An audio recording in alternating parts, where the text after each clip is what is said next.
ako nga pasalamat sa tagbiling sa ako na yung luma nga ako nga Dahil sa aksidente sa motor matapos ang trabaho sa tubuhan, agad na sinugod si Leo sa Emergency Department ng DOH Corazon Locsin Montelibano Memorial Regional Hospital para sa agarang gamutan. We are designated as the apex hospital of the Negros Island region. Kailangan mag-level up. Yung goal is that kami na ang pagbibigay ng serbisyo na dati kaya lamang sa ibang lugar like NCR. We will establish primary healthcare facilities and specialty centers nationwide.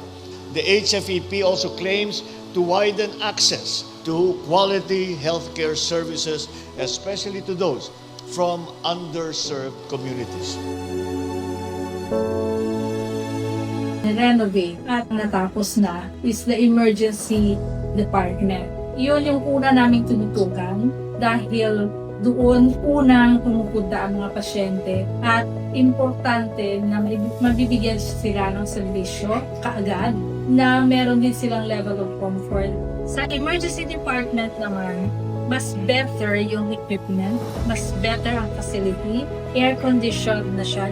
Mayroon ng 400-bed capacity ang ospital at pag natapos ang mga konstruksyon, kasama ang 17 specialty centers nito, magkakaroon na ito ng 1,000-bed capacity.